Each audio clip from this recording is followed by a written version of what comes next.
ఆంధ్రప్రదేశ్లో 2029లో జరిగే అసెంబ్లీ ఎన్నికల కోసం బీజేపీ ఇప్పటి నుంచే స్కెచ్ వేస్తోందా? ఏపీలో జరుగుతున్న రాజకీయ పరిణామాలు చూస్తూ ఉంటే అలాగే అనిపిస్తోంది. ఏపీలో వచ్చే ఎన్నికల నాటికి టీడీపీతో జతకట్టకుండానే బరిలోకి దిగేందుకు కమలనాథులు పావులు కదుపుతున్నట్టు భావిస్తున్నారు. వైసీపీ రాజ్యసభ సభ్యులు వరుసగా రాజీనామా చేయడం ఇందులో భాగమేనని అంటున్నారు. వైసీపీ బలహీనపడితేనే బీజేపీ పుంజుకుంటుందన్న భావనతో కాషాయ పార్టీ అగ్రనేతలున్నారు. అందుకే ముందుగా వైసీపీని టార్గెట్ చేసినట్టు భావిస్తున్నారు. అయితే బీజేపీకి ఏపీలో సరైన నాయకత్వం లేకపోవడంతో జనసేనాని పవన్ కళ్యాణ్ను ముందుంచి ఆపరేషన్ చేపడుతున్నట్టు భావిస్తున్నారు. ఇందులో భాగంగానే మెగాస్టార్ చిరంజీవిని కూడా రంగంలోకి దింపినట్టు చెబుతున్నారు.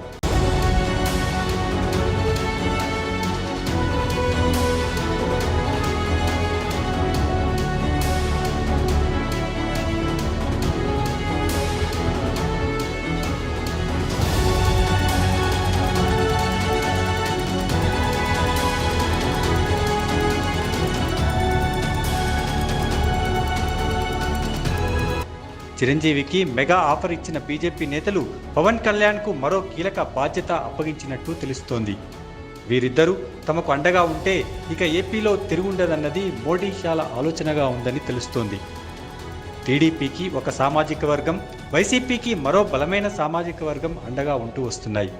దీంతో ఈ రెండు సామాజిక వర్గాలకు దీటుగా కాపు సామాజిక వర్గాన్ని తమ వైపు తిప్పుకోవాల్సిన అవసరాన్ని బీజేపీ గుర్తించింది.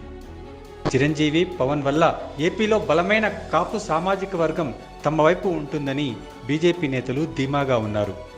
అప్పుడు టీడీపీతో పొత్తు అవసరం ఉండదని అనుకుంటున్నారు. అప్పుడు జనసేన, బీజేపీలు కలిసి పోటీ చేసి గెలిచే పరిస్థితి ఉంటుందని అంచనా వేస్తున్నారు. ఈలోగా వైసీపీని పూర్తిగా బలహీనపరిస్తే తమ టార్గెట్ మరింత సులువవుతుందన్నది వారి ఆలోచన. లేకుంటే టీడీపీకి వైసీపీనే మరోసారి ప్రత్యామ్నాయం అయ్యే అవకాశం ఉంటుంది.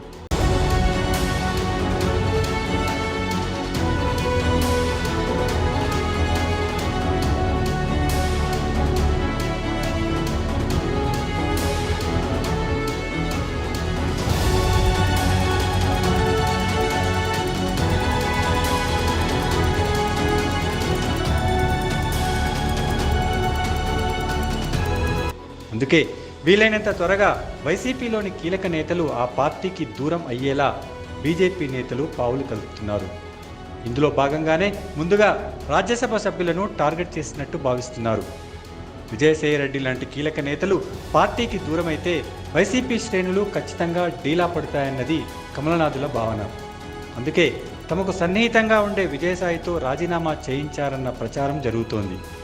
అంతకుముందు మరో ముగ్గురు రాజ్యసభ సభ్యులు మోపిదేవి వెంకటరమణ, బీద మస్తాన్రావు, ఆర్ కృష్ణయ్యల రాజీనామా కూడా ఈ వ్యూహంలో భాగమేనని అంటున్నారు.